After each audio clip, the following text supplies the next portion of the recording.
샬롬. 한 주간이 또 이렇게 지나갑니다. 이번 일주일도 하나님의 은혜였습니다. 힘든 일도 있었고 보람된 일도 있었을 겁니다. 누군가에게는 기쁜 일이 누군가에게는 슬픈 일이 될 수도 있지만 결국 돌아보면 우리는 하나님의 은혜 없이는 살아갈 수 없는 사람들입니다. 인생의 모든 생사화복에 함께 하시는 하나님을 바라보며 이번 한 주간도 은혜 가운데 마무리하며 내일 거룩한 주님의 날을 맞이하시길 소망합니다.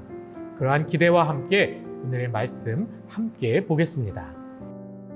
피부에 종기가 생겼다가 나았고 그 종처에 흰 점이 돋거나 희고 불그스름한 색점이 생겼으면 제사장에게 보일 것이요 그는 진찰하여 피부보다 얕고 그 털이 희면 그를 부정하다 할지니 이는 종기로 된 나병의 환부임이라.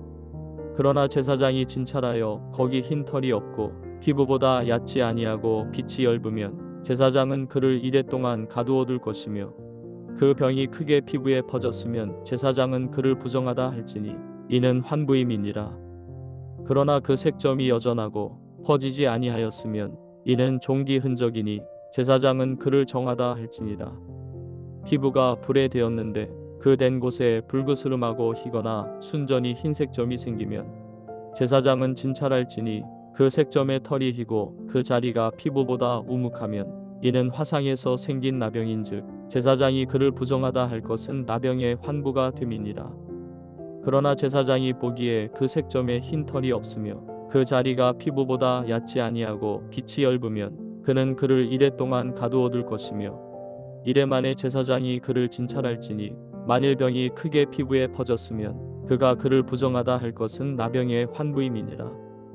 만일 색점이 여전하여 피부에 퍼지지 아니하고 빛이 엷으면 화상으로 부은 것이니 제사장이 그를 정하다 할 것은 이는 화상의 흔적임이니라. 오늘 본문은 피부병이 생겼다가 나았을 때의 상황에서 진단하는 규례의 말씀입니다. 먼저는 종기가 생겼다가 나았을 때, 두 번째는 화상을 입었을 때 진단하는 규정입니다. 종기가 나거나 화상을 입었던 부위의 피부가 움푹 패이거나 흰털이 나면 악성 피부병으로 감염된 상태이기에 부정함이 선포됩니다. 종기나 화상은 나병이나 암처럼 큰 질병은 아닌 것 같지만 여기에도 중요한 의미가 담겨 있습니다. 하나님께서 모세를 통해 이스라엘 백성들을 애굽에서 건져내실 때 10가지 재앙을 내리셨습니다. 먼저는 애굽 사람들이 신성시 여기는 나일 강물이 피로 변했습니다. 그러자 개구리들이 무트러 올라와 사람들이 생활하는 곳곳을 뒤덮게 됩니다. 그 개구리들이 죽어 악취가 이와 파리들이 가득하게 되어 사람과 동물들을 괴롭힙니다. 그러자 가축들에게 심한 돌림병이 돌아 짐승들이 떼죽음을 당하게 됩니다. 그리고 6번째 재앙이 사람에게 직접 내려진 재앙입니다. 5번째 재앙까지는 재앙의 요인이 외부에 있었습니다.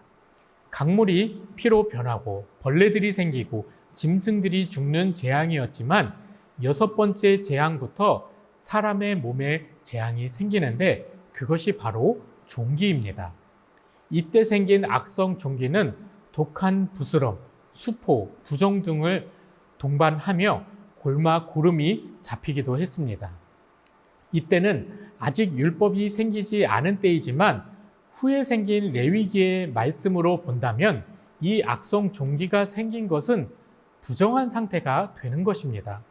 제사장으로부터 악성 피부병 진단을 받으면 진영 밖으로 쫓겨나 격리 생활을 해야 하는 것이 레위기에 나오는 율법입니다. 부정해진 그 사람만 격리되면 끝입니다. 그런데 애굽에서 6번째 재앙이 시작됐을 때 애굽의 모든 사람에게 악성 종기가 생겼습니다. 악성 피부병 환자의 격리 목적은 부정함으로부터 정한 것을 지키기 위함인데 이때 애굽의 모든 사람이 부정해졌습니다. 그 부정함을 피할 수가 없는 겁니다. 애굽 땅 어디를 가도 모든 사람이 악성 종기에 걸린 부정함 가운데에 있기에 부정함을 피할 수가 없습니다. 애굽의 모든 사람과 땅이 부정해졌기 때문에 그곳에서 나오지 않을 수 없는 상태가 되었습니다. 부정함이 눈으로 보여지고 몸으로 경험하게 되는 겁니다. 이 6번째 악성 종기 재앙 이후 7번째 재앙은 우박 재앙인데, 이때부터 애굽의 사람들 중에서도 하나님을 두려워하는 사람이 생기기 시작합니다. 악성 종기 재앙을 경험한 애굽 사람 중에서 하나님의 말씀을 두려워하기 시작한 사람들은 우박 재앙이 선포되자 가축과 사람들을 집으로 피하여 드립니다. 이후 재앙은 점점 더 심각해지며 사람이든 짐승이든 처음 난 것은 모두 죽는 10번째 재앙으로 인해 바로는 항복을 하게 됩니다. 애굽은 마지막 10번째 재앙에서 두 손을 든 것이 아니라 10번의 재앙을 통해 우상과 그 땅의 부정함을 보여주신 것이지만 깨닫지 못했던 겁니다. 작은 종기는 사람의 목숨을 위협할 정도의 큰 병은 아닐 수 있습니다. 그런데 사람을 불편하게 합니다. 불편하게 할 뿐만 아니라 심할 경우 일상생활이 불가능하게 합니다. 마치 살아있지만 일상의 평범한 생활을 하지 못할 정도로 심각하게 합니다. 종기는 생겼다가 그냥 사라질 수 있습니다. 화상 자국도 1, 2도의 화상의 경우 치료만 잘하면 흉터도 남지 않습니다. 그런데 율법상 피부가 움푹 파이고 털이 하얗게 되고 환부가 퍼지고 흉터가 남으면 부정한 상태가 되는 것입니다. 어찌 보면 의사가 판단해야 할 상황인 것 같지만 피부에 생긴 이러한 악성 피부병의 진단을 제사장이 하는 것은 그것이 죄와 관련되어 있고 하나님과의 관계에 큰 영향을 끼치기 때문입니다. 물론 지금의 시대와는 다를 것입니다. 당시에는 하나님께서 질병이나 화상과 같은 사고를 통해서 알려주셨습니다. 그리고 흉터를 남게 하신 것은 그 흉터를 보며 지난 과오를 되돌려 볼 수 있게 해주시기 위함일 것입니다. 회복이 되고 정결의식을 통해 깨끗해졌다 할지라도 그 흔적을 보며 지난날의 나를 되돌아볼 수 있게 되는 것입니다. 부정함의 흔적을 통해 나를 돌아보는 겸손도 있지만 현대 사회를 살아가는 우리에게 더 필요한 흔적이 있습니다. 바로 예수의 흔적입니다. 바울은 갈라디아서 6장 17절에서 내 몸에는 예수 그리스도의 낙인이 찍혀 있다고 당당하게 이야기합니다. 그 예수의 흔적으로 인해 세상에 대해 죽고 새롭게 창조된 인생으로 그리스도의 사명자로 살아가는 자신의 소명을 당당하게 밝힙니다. 우리 믿음의 사람들은 그렇게 거룩한 영적인 흔적을 지니고 살아가야 합니다. 종기나 화상은 아프고 불편합니다. 죽지는 않을지라도 일상생활을 고통스럽게 하고 심할 경우 불가능하게 합니다.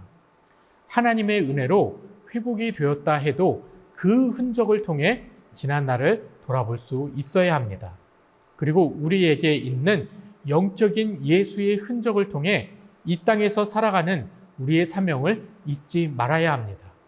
예수의 흔적으로 주의 강한 손을 붙잡고 당당하게 세상을 살아가는 우리의 삶이 영적인 능력이 됩니다. 그 능력의 주님을 붙잡고 오늘 이 하루도 살아가시길 소망합니다. 예수의 흔적으로 세상 가운데 선한 영향력을 끼치는 주님의 제자가 되길 바라며 임마누엘 하나님과 동행하는 하루 되시길 주님의 이름으로 축복합니다. 기도하겠습니다. 사랑이 많으신 하나님 아버지, 오늘 이 하루도 주님께서 이렇게 함께하여 주시니 너무나도 감사드립니다. 하나님, 우리가 살아가면서 때로는 상처받고 고통받을 때가 있습니다. 그리고 그 상처가 흉터가 되어서 더 이상 아프지는 않지만은 그 흉터를 보며 지난 날의 이 잘못과 지난날의 실수와 지난날의 그 고통을 떠올릴 수 있게 해 주셨습니다.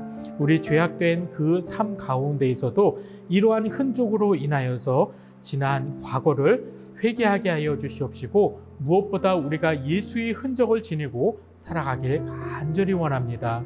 주님의 그 흔적을 통하여서 영적인 믿음의 삶을 살아가게 하여 주시옵시고, 그 죄악을 뛰어넘는 그 성숙한 믿음으로서 살아갈 수 있길 주께서 복의 복을 더하여 주시옵소서.